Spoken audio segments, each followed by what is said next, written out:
Hello, where we are listeners. If you're a longtime fan of this podcast or you're just joining us for the first time today, we want to tell you more about our podcast platform called Spotify for Podcasters.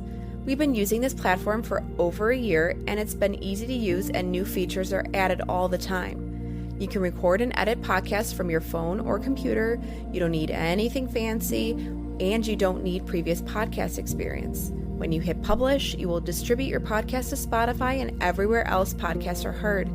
Video podcasts are also available on Spotify if that's your kind of thing. And with Spotify for Podcasters, you can earn money in a variety of ways, including ads and podcast subscriptions. But here's the thing, you can earn money, but it's a free platform. There's no catch. If you're curious or want to see what it's all about, download the Spotify for Podcasters app or go to www.spotify.com/podcasters to get started.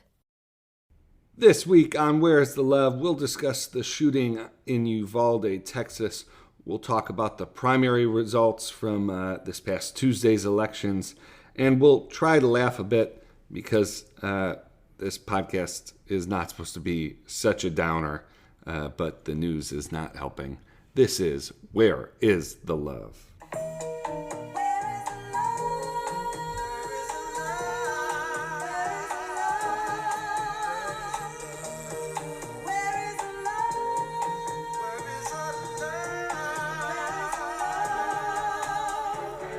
This is Where's the Love? I'm Michael Ware. I'm Melissa Ware.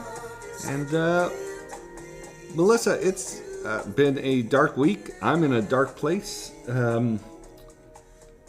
I think I have some lighter fodder to kick off the episode, which we're going to need because I think the rest of this thing is going to be pretty dark. But how are you doing? Honestly, I'm pretty much the same, Michael, and that's really unusual for me. It's been a strange week emotionally. I just can't really turn my brain off. When usually yes. Usually I'm pretty good at turning my brain off, actually. Yeah.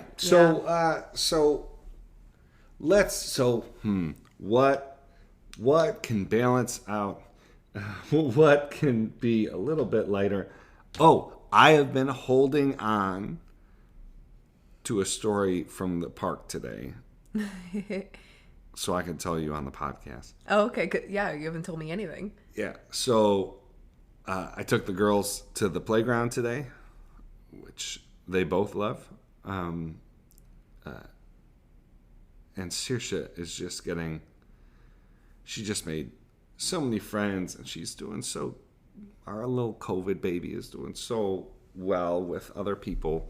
I did tweet one story on the way back. So, but I'll sort of tell it here just because it was hilarious, which is, she wanted to go into the forest. Mm-hmm. So there's on the way out of the park, there's a heavy wooded area that's beautiful. And I take Saoirse there a lot. But if we go to the playground, I don't also do the forest. It's kind of like a either or situation. But we're walking past and she goes, I just want to go to the forest for a little while. And I'm like, no, babe, we got to get back. You're going to get dehydrated. And she's like, dehydrated? What's that? And I'm like, it's when your body doesn't have enough water. So we need to make sure that you get some water in you. And she's like, okay. So we get back to the house. I obviously get her water. She says she's hungry. We made, and maybe we'll drop the recipe in the show notes. Yeah. Really great, pork for tacos.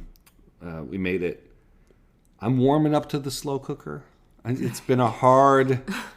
It's literally been 17 transition. Years. 17 years trying to convince you that the slow cooker is a legitimate form to cook food in. Yeah, I mean, I'm still always gonna prefer my Dutch oven, but sometimes circumstances call for.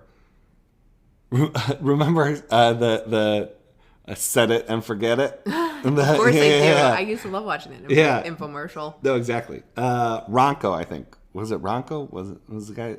Yeah, I think Ronco. I can see his face in my head and I can hear his voice. And I remember he had like a button-up shirt and a tie with the apron over it. It was very convincing. I was like, this guy probably knows how to cook some stuff. And it was a lot of rotisserie chickens. And it was a lot. I thought part of becoming an adult would be buying that thing, and then you'd have a lot of rotisserie chicken in your life. Yeah. Yeah. Well, so I heat up a taco for her, heat up the pork, put it in a tortilla. She has it. She goes, Dada, I want another taco. And I'm like, really? You want another one? And she goes, yes, I need to get pork hydrated. Which is hilarious. I'm like, baby, hydration refers to water specifically. And she's like, no, when the pork mixes with water, it's pork hydrated. And I'm like, hey, that's... Honestly, the logic lines are there. Oh, man. Just incredible. I'm going to think about that for the rest of my life. Pork hydrated. Okay, so that's a great story. The second story, which is like classic. So I'm starting to do better. I said Saoirse's doing better with, meeting other kids and playing with other kids. And that's true. It's also true that I am getting better talking to other parents. Had this really wonderful conversation with one of the mothers at the playground, and I had to laugh because started asking about. So her daughter was 6, so I asked her about, so she must be just wrapping up kindergarten. Yes, where does she go? And she said where her daughter was going for first grade. Then she said. For preschool through kindergarten, my daughter went to St. David's, and I said, "Oh, that's great. Did you like it?" And she said, "Well, other than some really weird stuff, she'll come home from school, and they teach her the." They teach her the Spanish translation of grace, and she talks about Jesus sometimes. But other than that, the school's great. And I kind of wanted to interrupt her and be like, do you know what? My daughter is like, there's a 90% chance my daughter is trying to walk your daughter down Romans Road right now. So maybe we should break them up. Like there is like 100% chance Saoirse is singing "Jesus Loves Me" to your 6-year-old daughter this second. And so if St. David's is like like too far over for you, then it was great knowing you, but my daughter is an evangelist, a 3-year-old toddler evangelist, and so I thought that was really funny. And, like St. David's is like a more let's just say I want to associate St. David's with like they're just pretty progressive, wouldn't sort of associate them with like heavy evangelism, and so I just thought it was really funny that she's like so we had a great day at the park. Saoirse again made friends. When her little friend Gino left, she says, but I'm gonna miss him, and it was very mind sweet. you, she just met this child like an hour before. she just met him, but it's possible to. Oh no, I know that's. It's possible. No, to but have that's. I bring that up because that's our Saoirse. Oh yeah, 100%. She loves hard. She attaches really quick. She's so friendly and makes friends with literally anyone. And I think that's a wonderful trait of hers because I have a really hard time making friends. Yeah, no, for sure. So it was really good being out in nature with the girls. Ilaria was like being Ilaria. She was waving at everyone who looked at her, and even many people who did not. She sat in the grass and just, loved life, and so it was a good day with the girls. I think, Melissa, let me give a bit of a recap of Tuesday. We had another big primary. We did. Before we do that, I should say, this week we launched an experiment. Oh, yes, we did. The Morning Five with you, with me, and the response has been great so far, and I love doing. So it's the idea is keep me to under 5 minutes every morning, two of which 2 minutes are prayer, but the 3 minutes left over are just going over very quickly, succinctly, some of the top news items of the day. And the idea is, so here's here's the real motivation, which is that I very much want to encourage people to have confidence that they can invite Jesus into the way they're thinking about, acting in, etc., politics and current events. So that's like we don't won't say that all the time, but that's sort of the main reason why I'm doing it. And the second reason is I think folks are looking for quicker, easy things to listen to in the ride that don't take up the whole drive, but that can sort of orient folks to what the news is going to be like that day, as far as could be ascertained. And so it's Monday through Thursday, so 4 days a week. We try and get the episodes out by 7:45, 8 a.m. Eastern. And so, hopefully folks dig it. Hopefully it's helpful to listeners of Where Is the Love? This is our long-form podcast. Melissa's here, so it has that benefit. But the Morning Five is kind of a way for you to hear from us throughout the week. And again, just with sort of a very quick, succinct recap and sort of overview of the top news items, and some time for prayer to start off your morning. So I was really glad to kick that off. We will be posting it on Apple Podcasts very, very soon. Hopefully in the next couple of days, I'll get it on Apple so that for those of you who like to listen through that, it'll be available.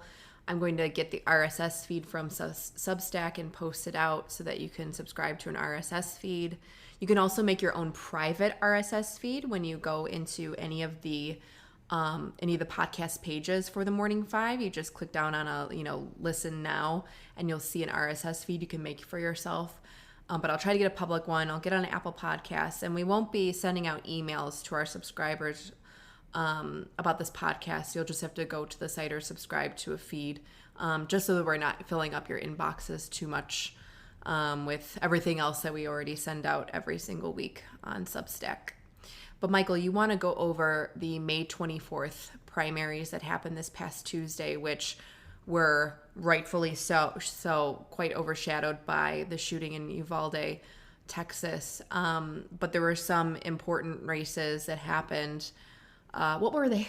Yeah, sure. So I think the most significant, though there are some other notable ones, but what happened in Georgia is actually pretty astounding. A number of significant races in Georgia.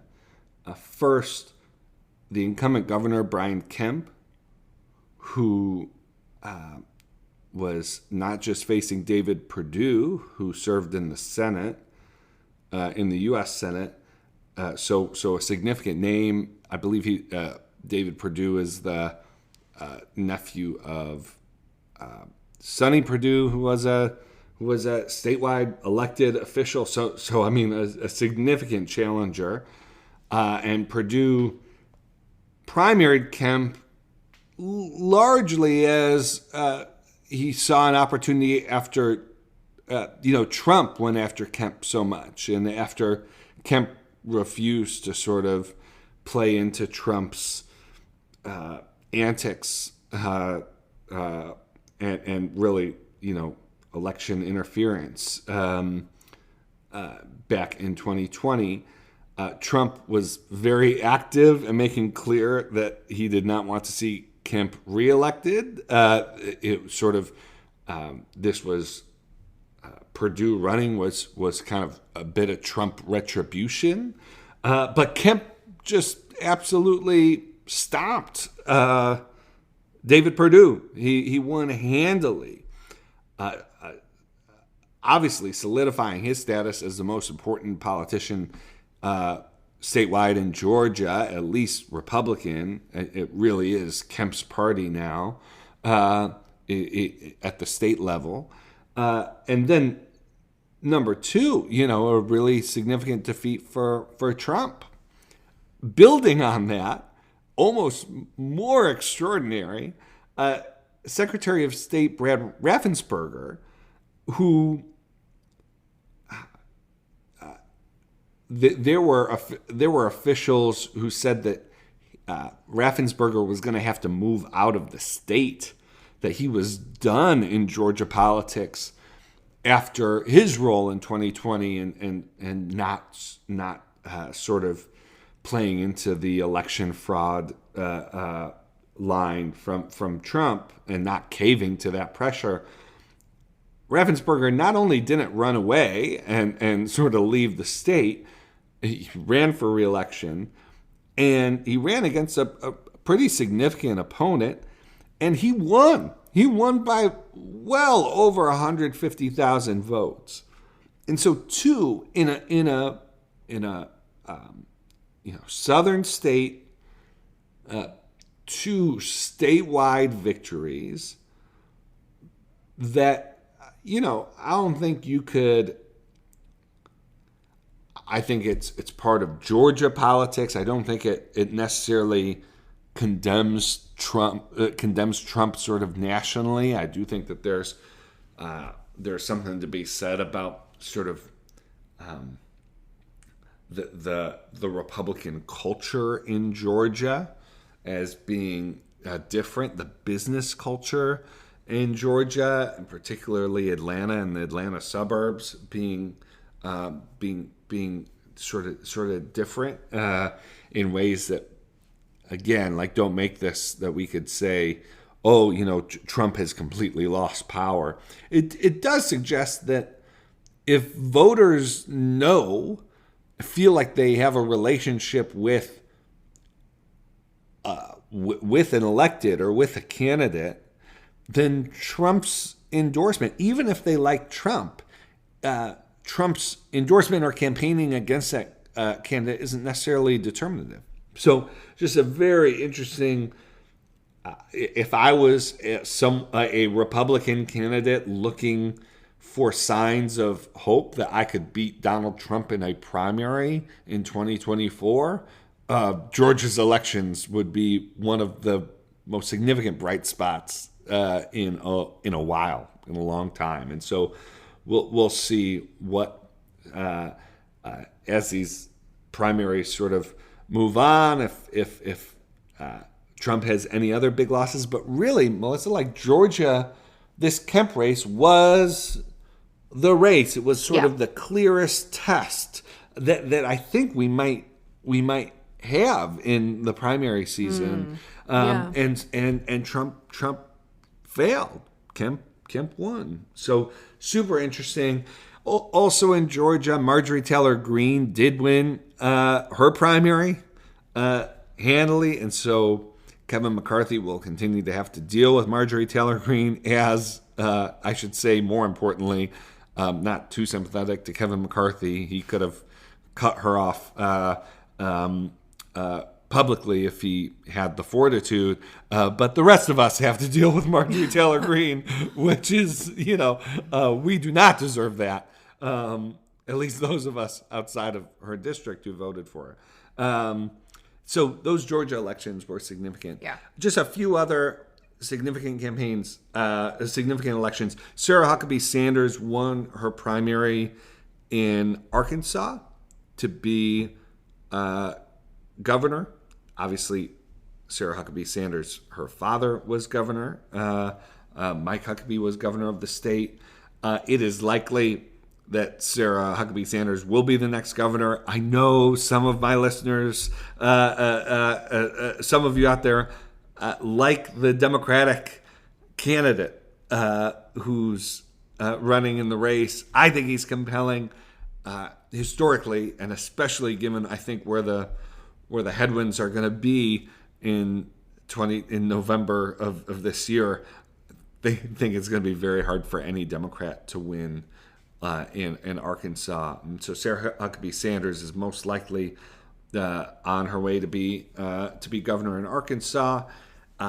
In Alabama, another sort of listener favorite, Katie Britt, who's like a next generation Republican figure, which is, she's conservative. She's in Alabama, but her affect is different. She talks about cultural issues in a far different way than, for instance, her Republican opponent Mo Brooks, who she's likely going to be heading into a runoff primary with. But Katie Britt looks like she ended up first in the primary, and they'll have a runoff.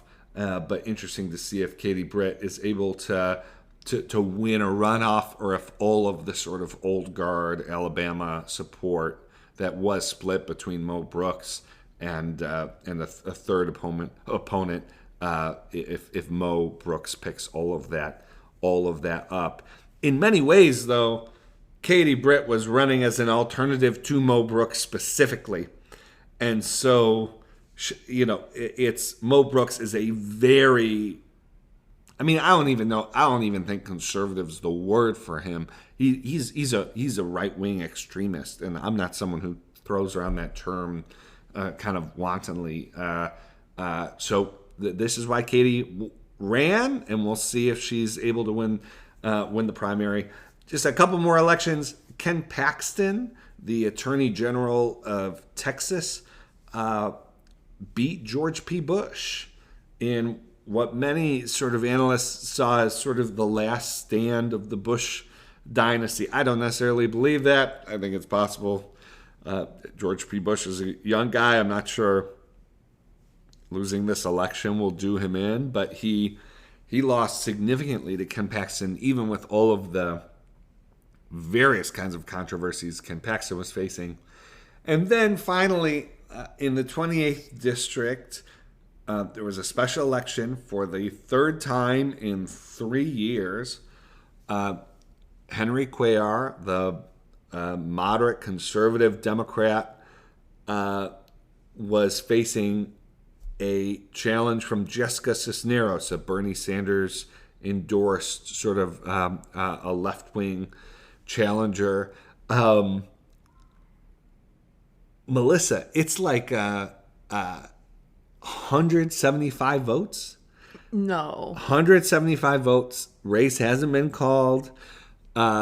Tuesday is a deadline for ballots that have been held up for like errors, and people who have voted can correct those errors and have their ballots counted. So Cisneros has been like trying to get people who voted for her to make sure that their ballots were counted, and if not, to fix those errors. But I learned an interesting fact today, which is I didn't realize this until literally, preparing for this episode. Cisneros interned for Cuellar in 2014. No. So she interned for him in 2014. And 6 years later, she's primarying him. Wild. What a timeline. What a timeline. But, right now, Cuellar has the upper hand by 175 votes. I think, obviously, it's a significant election for the 28th District of Texas. It's significant for the makeup of the Democratic caucus in the House. I also think this election could potentially influence how Democrats think about November. Cisneros, all three times she's ran against Cuellar, centered abortion and tried to hit him on not sort of being in line with the Democratic platform. And sort of one would think, and what some have argued, is that because of Dobbs, that Democrats ought to focus on abortion and a pro-choice message and really center that in the midterms coming up. Well, if you're not winning a primary on that message, there has to be some doubt about whether it's the best message to take into a general. How many of Cuellar's voters would Cisneros lose in a general? Now, of course, it's very possible, Cuellar's district is a swing district, and so he may not be able to hold on to this district if 2022 is as difficult for Democrats as many think it will be. But yeah, so it's going to be interesting. We should have more news Tuesday night, Wednesday about these remaining ballots. They're well within the recount, so it's like a 0.4 percentage point difference, and so there could be a recount. It could be a while until we know who's going to be the Democratic nominee. But that's a primary recap. There was a challenger from the left, seems to have defeated, I think his name is Kurt Schrader, a congressman from Oregon, a moderate. And so progressives were able to sort of have that victory. But overall, it was kind of, I think last week we talked about, the Pennsylvania race, and Mastriano was kind of a primary night where sort of extremes won, or not really. Yeah. I don't want to say Fetterman's extreme, but for the left wing of the Democratic Party and the right wing of the Republican Party. But this past Tuesday was really sort of moderates and institutionalists,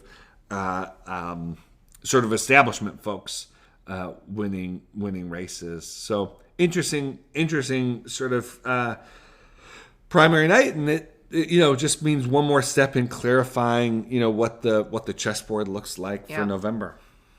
Well, thanks for that recap, because I won't lie to you and I won't lie to the listeners. Before Tuesday, I was following all these races closely, especially Georgia, like you were saying. But as soon as Tuesday happened, I barely knew that there were elections going on. I won't lie to you. So you're telling me quite a few new things that I did not know had happened myself. But that does bring us into talking about what has been on everybody's minds this past week, which is the third shooting in a few weeks that happened in Uvalde, Texas, this time at an elementary school, whereas a couple weeks ago it was Buffalo, and in between Buffalo and Uvalde it was a shooting at a Taiwanese Presbyterian church in Laguna Woods, California. Well, right, and just mass shootings of national recognition. I've been seeing, I don't have it in front of me, but there were like other shootings between, yes, there were like even Buffalo more. And so I mean, there's I saw the numbers too, and so I won't quote anything here because I don't have it memorized in my head. But we essentially every year we don't hear about a good several hundred shootings that usually involve obviously more than one person. And then get the title of, mass shooting. Yeah. I mean, you and I, before we started recording this episode, we were trying to, we don't wish to be talking heads about this. We don't wish to try to bring some kind of otherworldly wisdom to this, because we're not going to pretend to have something like that.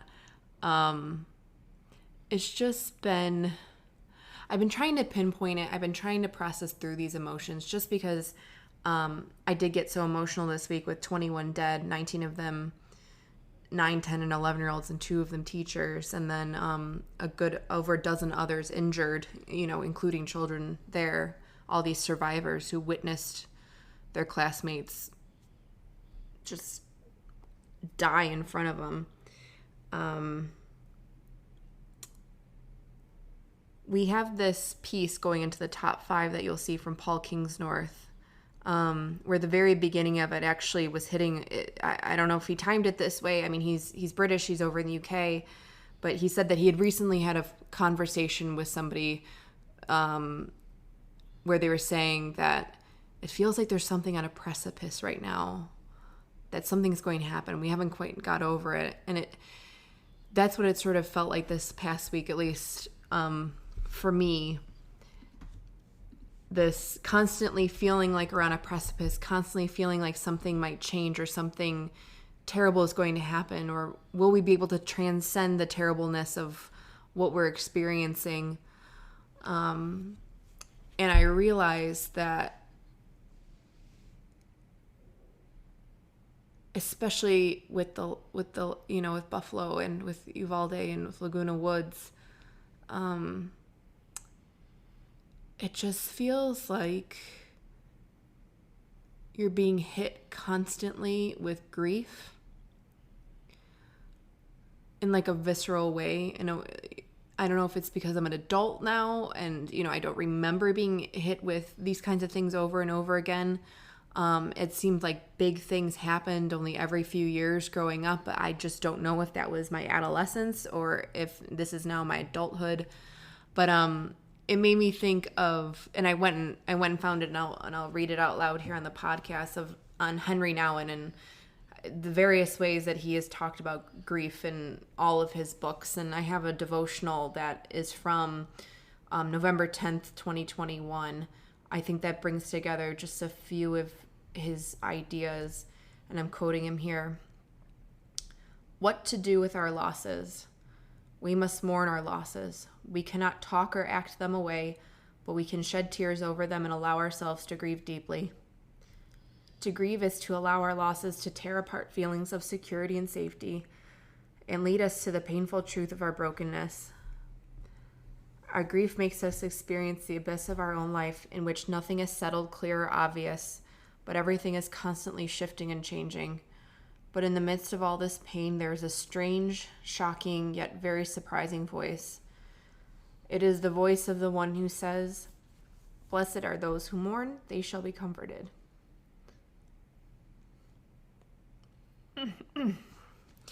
That's the unexpected news. There is a blessing hidden in our grief. Not those who comfort are blessed, but those who mourn. Somehow in the midst of our tears, a gift is hidden. Somehow in the midst of our mourning, the first steps of the dance take place. Somehow the cries that well up from our losses belong to our songs of gratitude.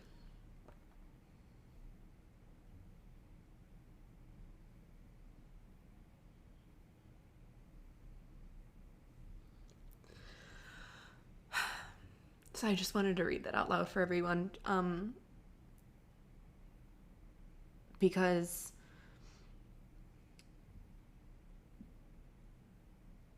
I think Nouwen is right. That for the past couple of weeks, if it just feels like you're grieving over and over again, or you've been grieving the pandemic, the loss of a loved one, or, just the natural rhythms of life, that you should face it, and that we can allow it to tear apart those feelings of safety and security, because we are not perfect people. I've been just sick just all week. And right, like your thoughts go to a dark place. In the darkest place that I've gone, is to think about the darkness of the soul of the killer who shot his grandmother, crashed a car, goes into an elementary school. I don't know what he was thinking. I haven't heard good answers yet that suggest that this was... Melissa, correct me if I'm wrong. I haven't heard reporting that has suggested that they know for certain he was always planning to go to the elementary school, right? No, and I mean, even like what you just said of him crashing, like the facts of this matter are just so They're mixed so up murky, right now, and so murky. especially because the authorities keep contradicting themselves. But just to stay on my point,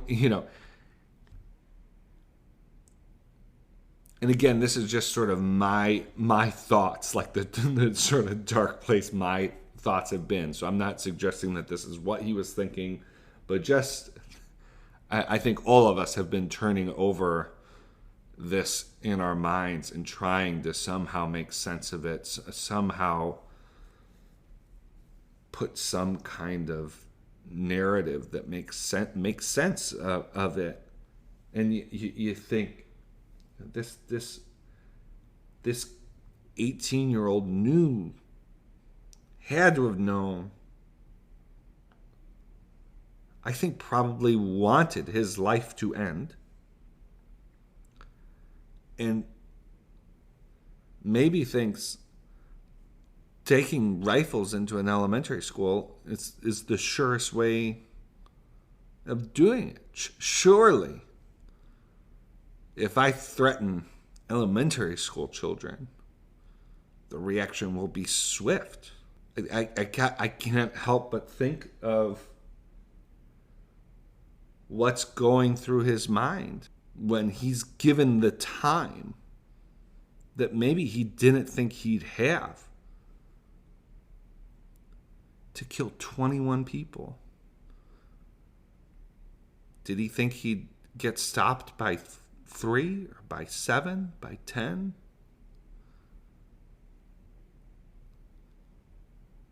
Like, how much darker was the reality of the situation than what this absolutely evil man had imagined himself?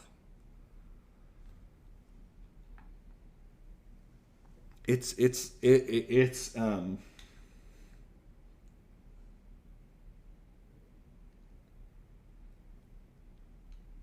yeah, I think it's really important to like stare this kind of stuff at the face and not look. I think there should be a legislative response. I've been very clear about this, not just all week, but I've been involved for a long time with an organization called 97%. That's pushing an array of common ground, doable gun safety policies. I worked a bit on these issues when I was in gun, so we need to act. And I think one of the most like cynicism inducing things has been like, yes, we're not looking for like a magical solution, like there's, but for Congress to not be able to do anything, for our politics to not be able to respond to Sandy Hook,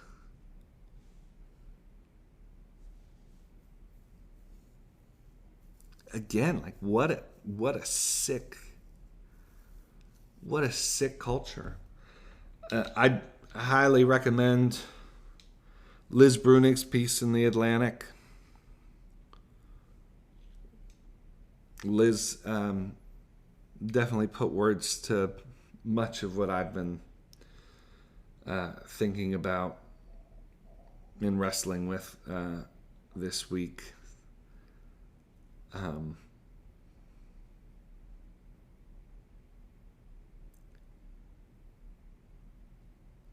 it's been a rough thing for the way that this news has trickled out. Not just the news, Melissa, about the police response, and we'll put in the show notes the Associated Press story about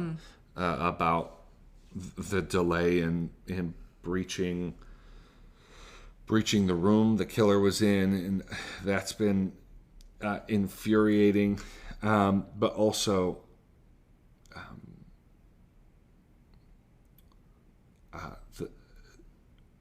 to see the parents come out, to hear about the husband of the teacher who died, who then had a heart attack.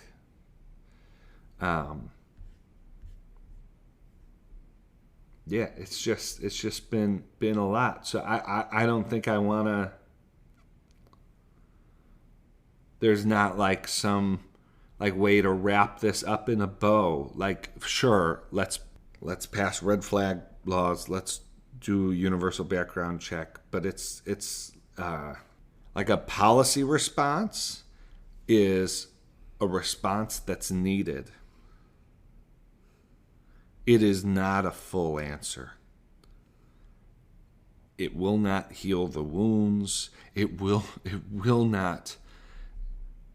Oh, God, help me. If I hear one more person suggest something like, we need to pass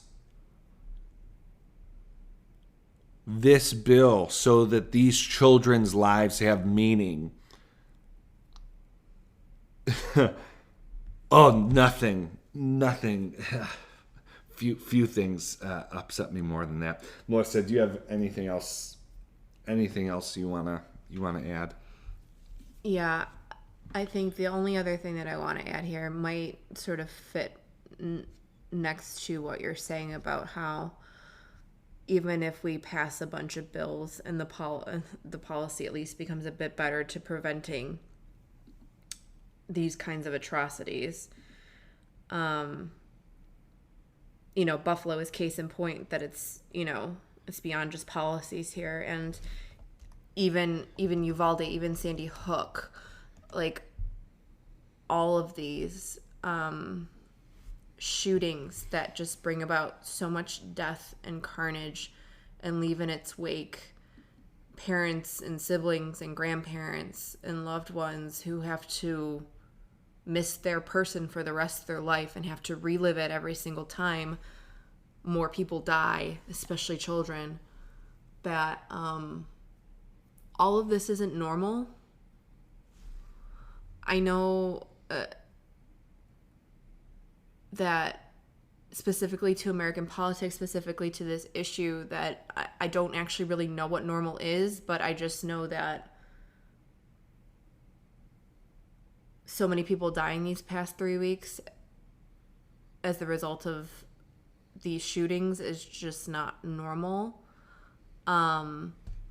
And I think sometimes it's really hard. You kind of start to lose picture of some of the very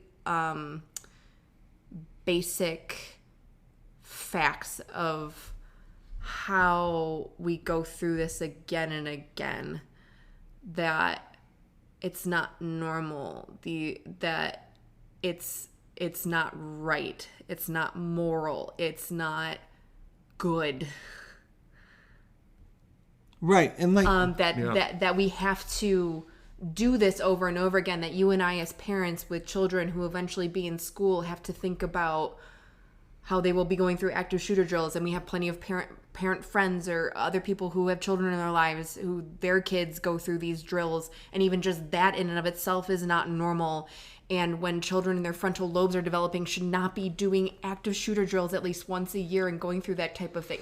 You know what I mean? Like, there's some very basic facts here of just how we are living just is like the opposite of healthy. Well, and right, the not just the political discourse, the cultural discourse does not reflect the gravity of that. And so there are all these... That's great. That's what I'm trying to get at here. Thank you for summing that up. And so you have folks reducing this to such a level of, tweet every Republican how much money they get from NRA, or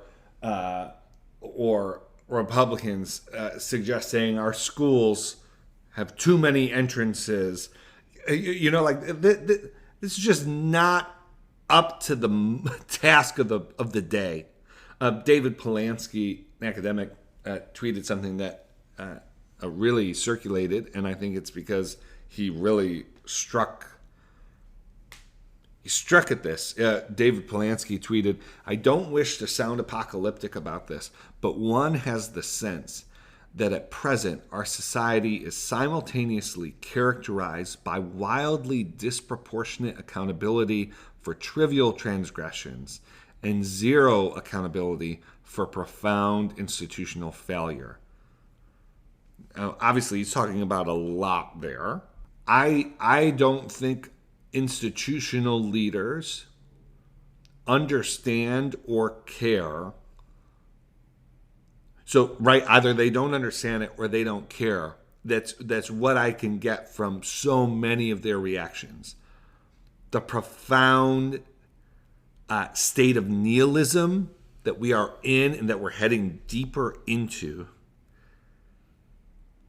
If people can't get their acts together, if leaders can't choose to lead in even in small ways, even in ways that don't take care of everything, because they can't take care of everything. Like that's what's so, again, like what's so much of the, people saying, you voted against HR whatever, blood is on your hands. It's just so, you think you're elevating the discussion. You think that by your anger and your pronouncements and by everything, you're really meeting the moment. But no, like that's a statement that doesn't reflect the gravity of the pervasive, multifaceted,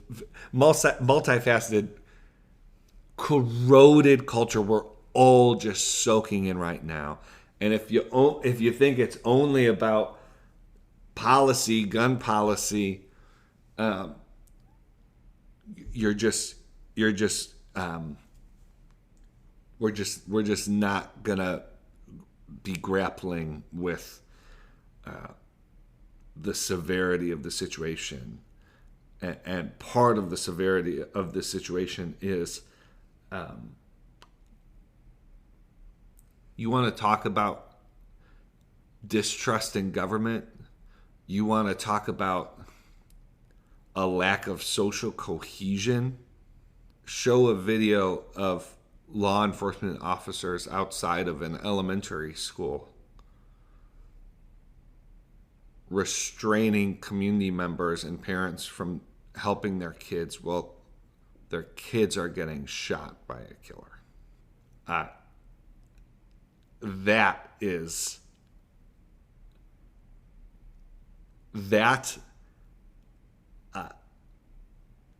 And the ways in which that kind of dynamic, we have mirror sort of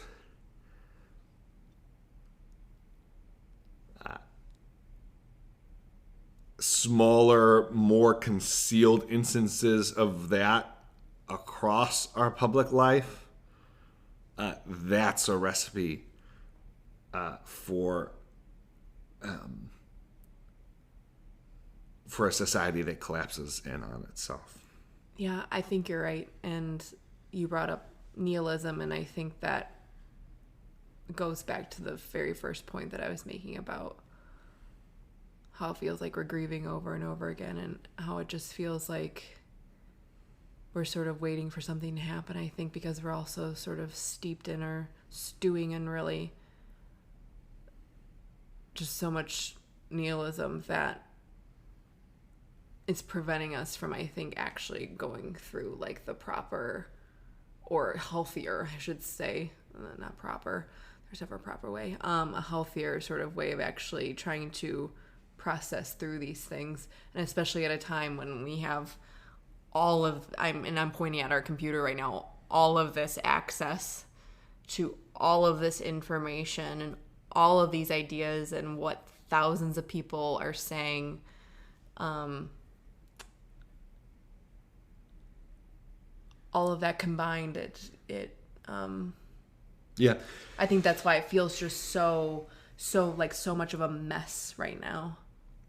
Part of the reason why. Yeah. So gosh, I don't know if any of this is helpful for listeners. I don't know if it's cathartic or if we've just sort of added to sort of the misery. I think. I do think if we were going to do an episode, it wasn't going to be one where we pretended to have pat answers and where we pretended that we had sort of put the events since this past Tuesday like in a box, because we haven't. I guess to one sort of constructive path forward. Just on, we haven't talked about this yet. Senator Chris Murphy, who, I've never been a real fan of his. I've kind of thought Murphy was kind of a blowhard. Generally, like it just thought this is. I don't know. I just got like vibes from him that this is a guy who's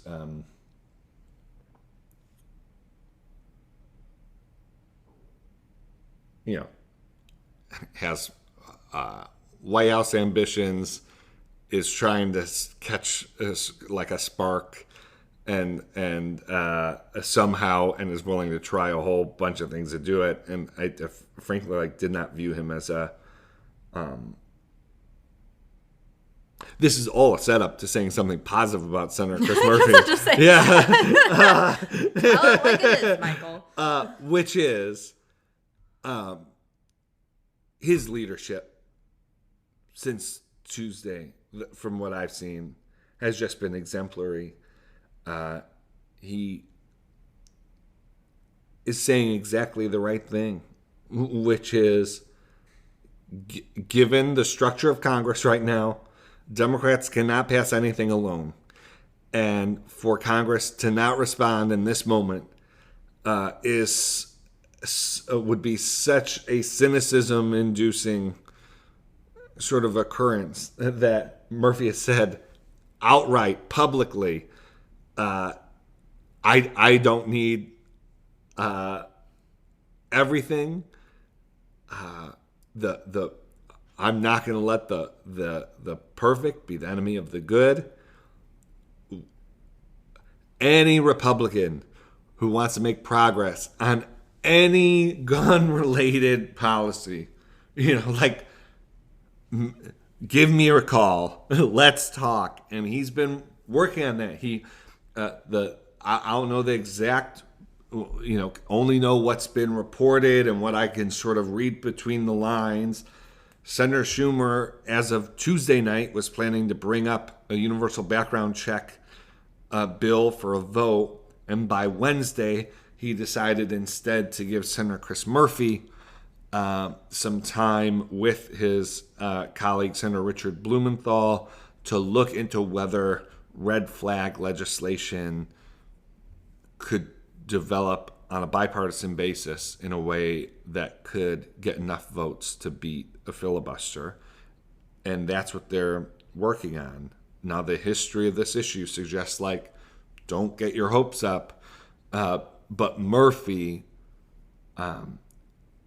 seems to be leading in exactly the way that I would want someone to lead right now. And so I'm grateful for him. I'm grateful for the earnestness with obviously, Chris Murphy is from Connecticut. He represented a Sandy Hook, and so he's been invested in this issue for a long time, and it has a salience which transcends politics for him, and that's I've been convinced of that this week, and so we'll keep track of that legislative effort.